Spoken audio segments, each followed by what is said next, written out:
Hello everyone, जय श्री कृष्णा, राधे राधे। सभी का स्वागत है उत्कर्ष नर्सिंग एंट्रेंस एग्जाम चैनल पर। बच्चों, आज हम सॉल्व करेंगे इंपॉर्टेंट एमसीक्यूज। चलिए सॉल्व करते हैं इंपॉर्टेंट एमसीक्यूज ऑफ फिजिक्स।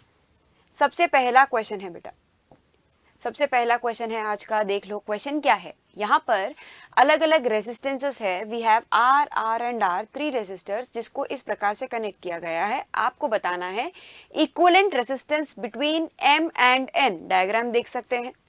चलिए मैं साइड में हट जाती हूँ, डायग्राम देख लो अच्छे से। इक्विवेलेंट रेजिस्टेंस आपको यहाँ पर फाइंड आउट करना है between M and N. 2 points है एम एंड एन, जैसे कि आप देख सकते हो पॉइंट एम और पॉइंट एन। इनके बीच में आपको इक्विवेलेंट रेजिस्टेंस कैलकुलेट करना है। बताइए कैसे करोगे इसको कैलकुलेट।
ओके तो बच्चों, जैसे कि आप यहाँ पर देख सकते हैं 3 रेसिस्टर्स दिए गए हैं। एम एंड एन के बीच कैलकुलेट करना। पॉइंट एम है, पॉइंट एन है, और दोनों पॉइंट्स एम एंड एन इस प्रकार है कि एक रेसिस्टर यहाँ पे बीचों बीच है इसके, और ये जो यहाँ पर ये वाला रेसिस्टर दिख रहा है आपको, ये वाला रेसिस्टर यहाँ पे एक पॉइंट है एम, और दूसरा ये एम और ये वाला पॉइंट एन, और ये वाला पॉइंट दोनों एक ही है।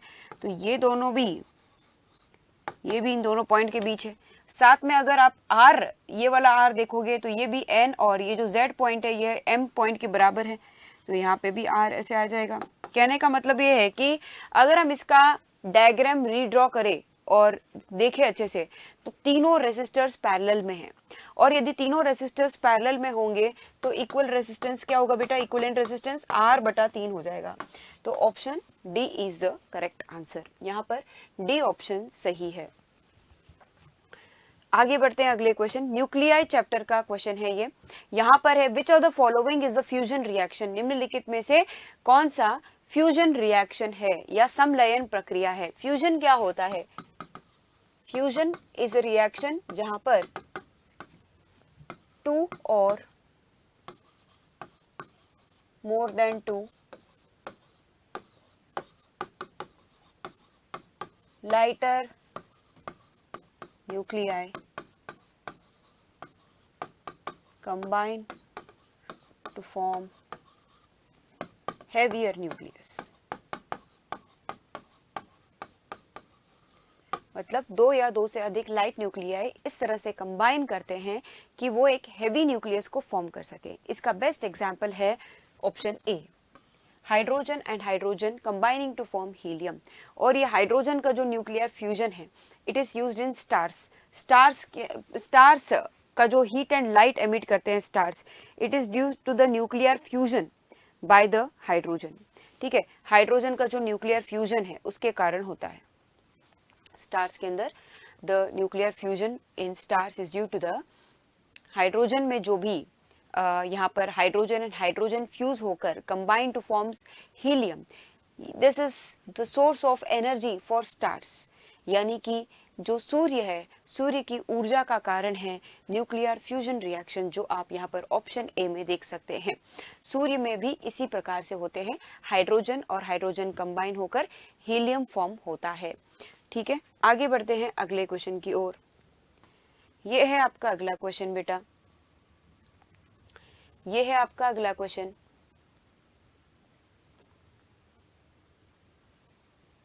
ओके।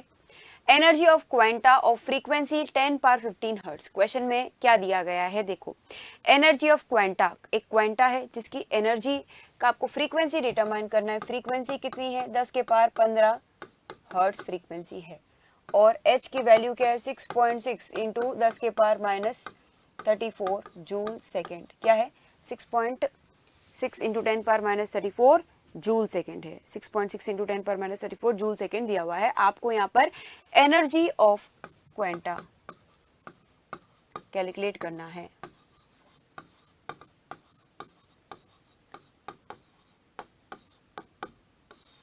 क्या होता है, आवृत्ति 10 पावर 15 हर्ट्ज, यहाँ पर क्या दी गई है बेटा, आवृत्ति दी गई है 10 पावर 15 हर्ट्ज, और यहाँ पर h की वैल्यू है 6.6 into 10 power minus 34 joule second. क्या है, 6.6 into 10 power minus 34 joule second, यहाँ पर प्लैंक कांस्टेंट h की वैल्यू है। तो यहाँ पर आपको एक क्वांटा की एनर्जी डिटरमाइन करनी होगी। बताओ किस तरह से डिटरमाइन करेंगे इसको। यस, h की वैल्यू क्या होगी भाई, h की जो वैल्यू है वो ऑलरेडी इन्होंने दे दी है, नहीं भी दी हो तो भी हमको पता होना चाहिए कि प्लैंक्स कांस्टेंट की वैल्यू क्या होती है। Energy E is equal to H new.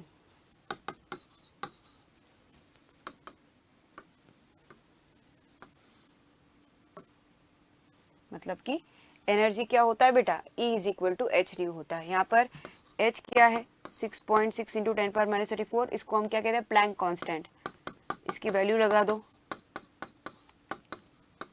और न्यू यानी 10 पावर 15 फ्रीक्वेंसी की वैल्यू लगा दो, तो एनर्जी कितनी मिलेगी, 6.6 इंटू 10 के power minus 19 joule. Minus 19 joule. Option A is correct. Option A यहाँ पर सही है। क्लियर है, समझ में आ रहा है क्या, ऑप्शन ए यहाँ पर सही है।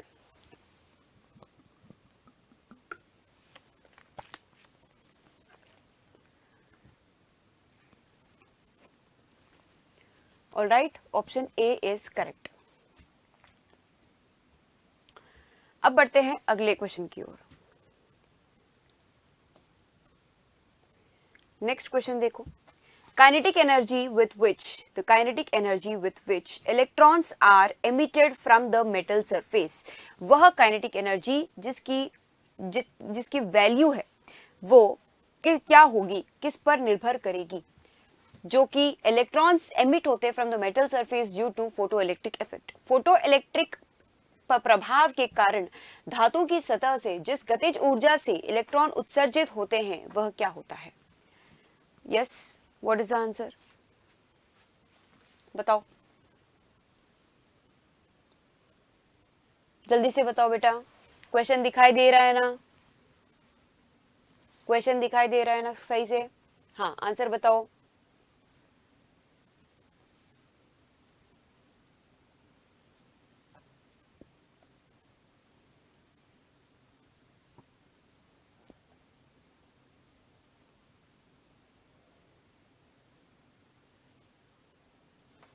देखो क्वेश्चन देखो, यहाँ पर काइनेटिक एनर्जी आपको कैलकुलेट करना है। Kinetic energy with which the electrons are emitted, वह किस पर निर्भर करता है। तो हमको पता है जब हम फोटो इलेक्ट्रिक इफेक्ट को पढ़ते हैं, जब हम फोटो इलेक्ट्रिक इफेक्ट को पढ़ते हैं हम देखते हैं H nu the energy given by the photon is utilised in two ways. A part of the energy is used as a work function और remaining energy को maximum kinetic energy के रूप में हम यूज करते हैं। यानी h nu is equal to 5 plus ke maximum u कह दो। यहाँ पर मैक्सिमम काइनेटिक एनर्जी किस पर निर्भर करता है। देखिए बच्चों, यहाँ पर वर्क फंक्शन जो है ये एक कांस्टेंट है, ये वर्क फंक्शन है, इसको हम क्या कहते हैं, वर्क फंक्शन। ये एक कांस्टेंट है, it depends upon the nature of the material. ठीक है, जो भी हम काइनेटिक मैक्सिमम काइनेटिक एनर्जी होगी ना, ये फ्रीक्वेंसी पर निर्भर करेगी। Okay, maximum kinetic energy depends on frequency, यानी आवृत्ति पर निर्भर करती है।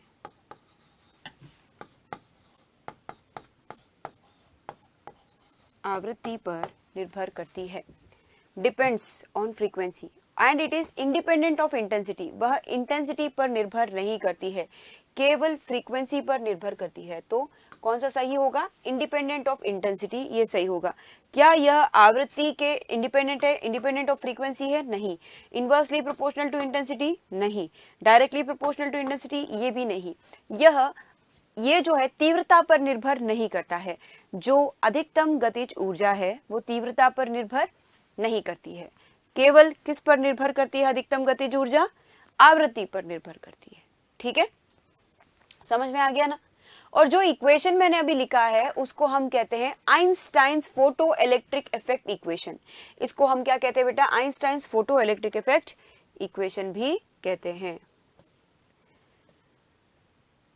Next question, the de Broglie wavelength associated with a particle of mass m moving with velocity v, यानी कि अगर v वेग से गतिमान m द्रव्यमान का एक कण है तो उसे संबंधित डी ब्रोगली तरंग दैर्ध्य क्या होगा? What is the de Broglie wavelength of a particle? Yes,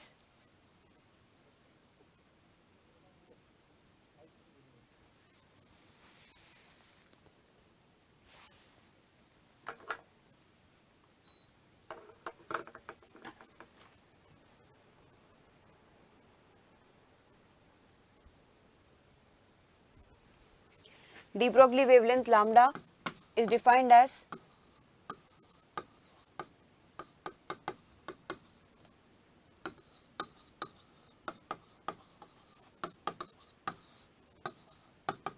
h by p कर दो इसको, या आप इसको lambda is equal to h by mv कर सकते हैं। इस तरह से आप डिफाइन कर सकते हैं। m is the mass of the particle, v is the velocity of particle, lambda is equal to h by mv। Clear है? lambda is equal to h by mv।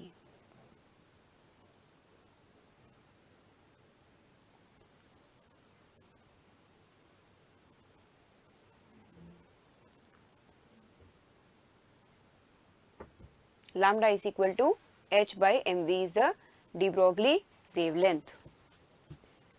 Let us move to the next question।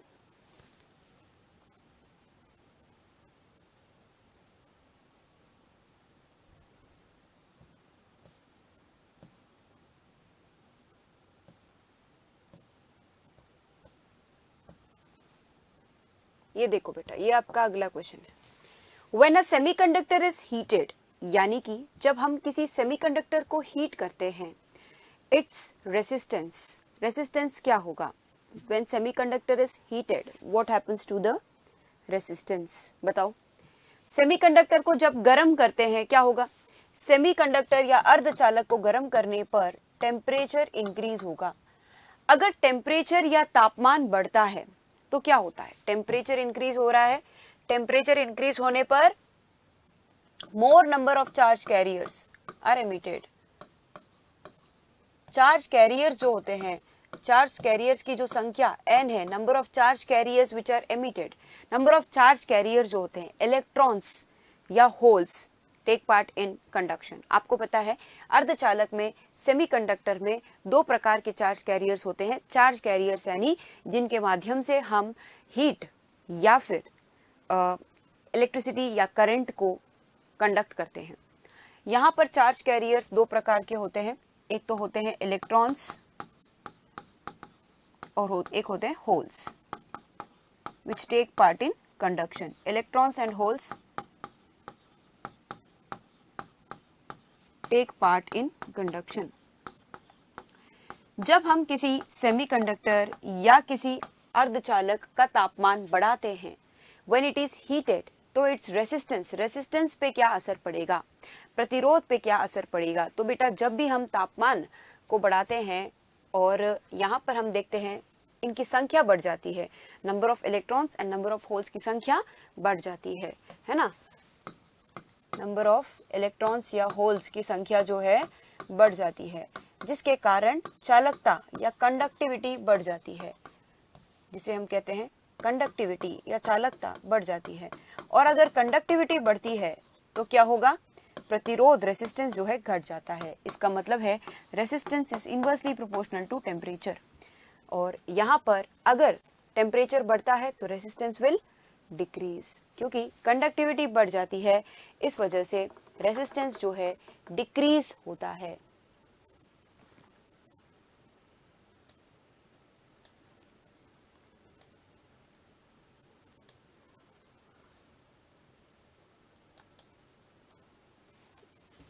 समझ में आ रहा है ना?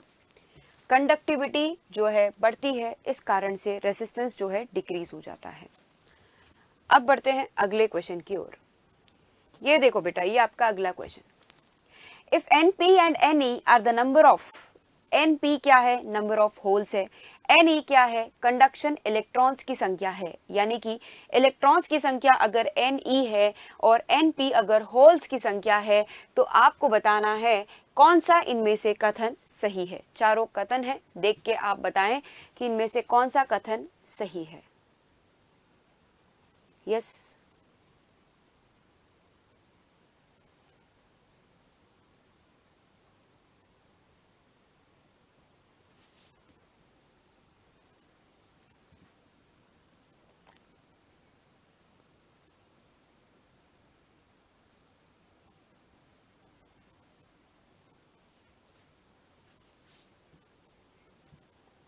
Np is greater than Ne is an intrinsic semiconductor। एक intrinsic semiconductor क्या होता है? जब भी हम सेमीकंडक्टर या अर्धचालक की बात करते हैं, दो प्रकार के होते हैं। एक होता है इंट्रिंसिक या आंतरिक अर्धचालक, एक होता है एक्सट्रिंसिक। बच्चों, इंट्रिंसिक के अंदर number of electrons and number of holes दोनों बराबर होते हैं। Np and Ne, number of holes and number of electrons हो तो दोनों बराबर होते हैं। एक्सट्रिंसिक के अंदर या तो होल्स अगर इलेक्ट्रॉन से ज़्यादा है तो उसको हम P टाइप कहते हैं, और N टाइप में क्या होता है, electrons is greater then holes, ये होता है। तो आपको यहाँ पर पूछा है कि इनमें से कौन सा कथन सही है। Np is greater than Ne in intrinsic, जी नहीं। Np Ne इक्वल होते हैं एक्सट्रिंसिक में, नहीं। Np और Ne दोनों इक्वल होते हैं इंट्रिंसिक में, ये सही है। आंतरिक अर्धचालक की बात करें तो वहां पर Np और Ne इक्वल होते हैं। और ये चौथा भी गलत है, इंट्रिंसिक में Np Ne से कम नहीं होता है ना? समझ में आ गया?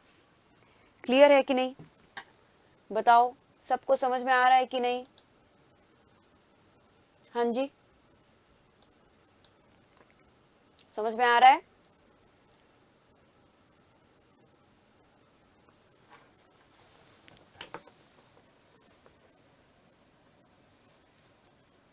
नोट कर लीजिए बच्चों, एक्सट्रिंसिक और इंट्रिंसिक को नोट कर लीजिए। इंट्रिंसिक को हम कहते हैं, इंट्रिंसिक को हम क्या कहते हैं, इंट्रिंसिक को हम कहते हैं आंतरिक अर्धचालक, आंतरिक अर्धचालक। और एक्सट्रिंसिक को हम कहते हैं बाह्य अर्धचालक। एक्सट्रिंसिक को हम कहते हैं बेटा बाह्य अर्धचालक, इंट्रिंसिक को हम कहते हैं आंतरिक अर्धचालक।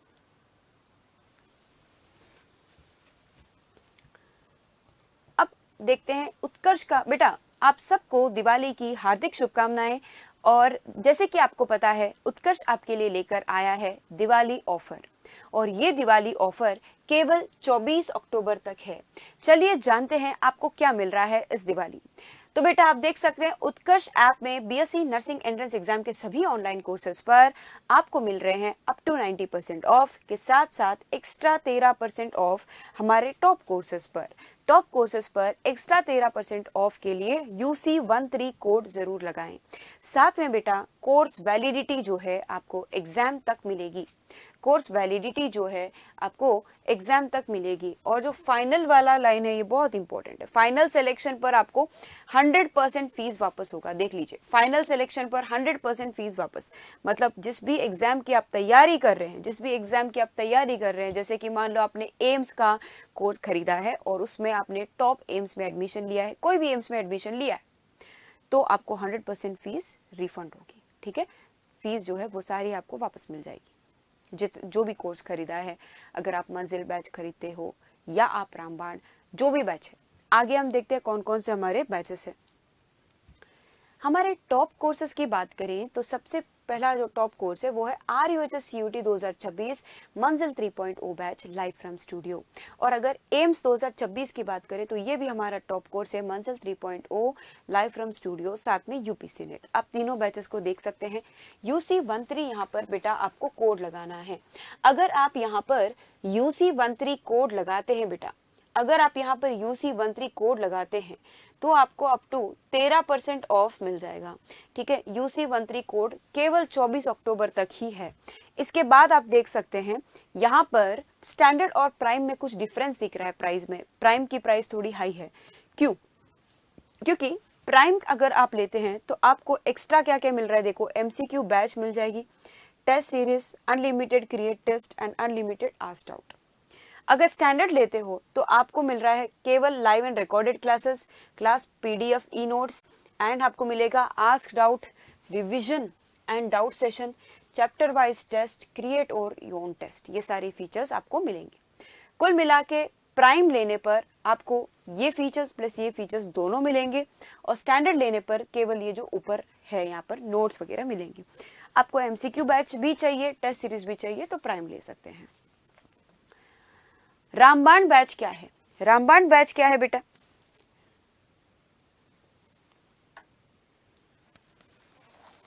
रामबाण बैच के अंदर सभी BSc nursing entrance examinations 2026 cover हो रहे हैं।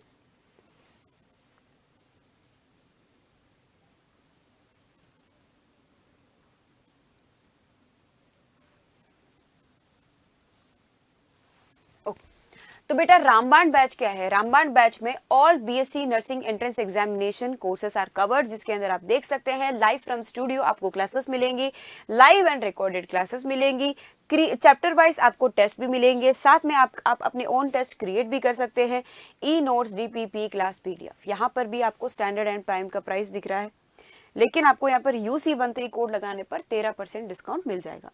साथ में मास्टर पास क्या है? मास्टर पास पर आपको बेटा AIIMS, RUHS, UPC net and जितने भी स्टेट एंट्रेंस एग्जामिनेशन से सब कुछ कवर किया जा रहा है, और यहाँ पर 2500 मात्र में साल भर 12 मंथ्स की वैलिडिटी में आपको मास्टर पास प्रोवाइड हो जाएगी, जिसमें online live and recorded classes है, test series, MCQ batch, e notes, DPP, ये सारे फीचर्स है। साथ में बेटा अगर आप MPPNST की तैयारी कर रहे हैं या बिहार BCEC की तैयारी कर रहे हैं तो आपके लिए है तेजस बैच। जैसे कि आप देख सकते हैं Tejas batch for MPPNST and Bihar BCEC, standard and prime दोनों हैं। साथ में बेटा अगर आप पैरामेडिकल की तैयारी कर रहे हैं, जैसे कि RUHS पैरामेडिकल एंड फार्मेसी की तैयारी कर रहे हैं, तो आपके लिए है ये RUHS का paramedical and pharmacy batch which is live from studio. मात्र 700 रुपये में स्टैंडर्ड प्राइस है। आप देख सकते हैं मात्र 700 रुपये में आपके लिए स्टैंडर्ड प्राइस है। जो भी बच्चे कोर्स लेना चाहते हैं वो परचेज कर सकते हैं।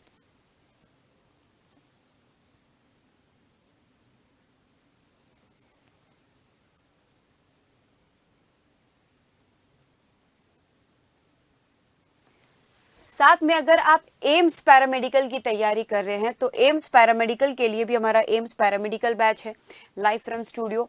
एंड बात करें अगर यूपी सीपेट की, तो यूपी सीपेट क्या है? अगर आप पैरामेडिकल एंट्रेंस एग्जामिनेशंस की तैयारी कर रहे हैं, जैसे कि आपको पता है उत्तर प्रदेश में 2 एंट्रेंसेस होते हैं, यूपी सीनेट, यानी कि अगर आप नर्सिंग एंट्रेंस एग्जामिनेशंस की तैयारी कर रहे हैं तो यूपी सीनेट है।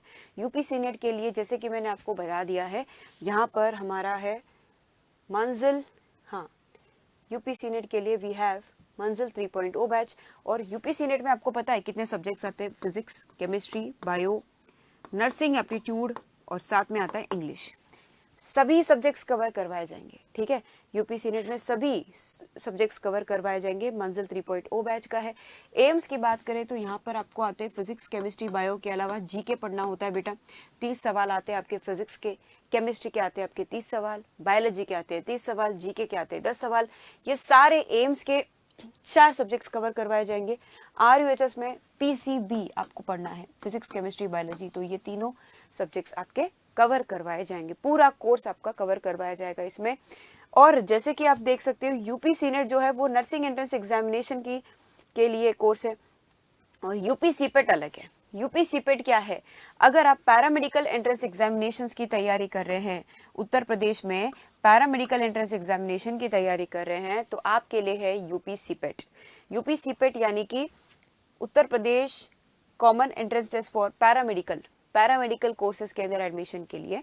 और उसके लिए भी हमारे देखो live from studio standard price और प्राइम प्राइस इसी साल हमने शुरू किया, क्योंकि इसकी बहुत डिमांड थी। तो अगर आप पैरामेडिकल की तैयारी कर रहे हैं तो उसके लिए भी एम्स पैरामेडिकल का भी कोर्स है, यूपी सीपेट का भी है और आरयूएचएस का भी है। साथ में अलग से आप टेस्ट सीरीज लेना चाहे तो वो भी टेस्ट सीरीज का भी ऑप्शन आपके लिए अवेलेबल है बच्चों। ऑलराइट,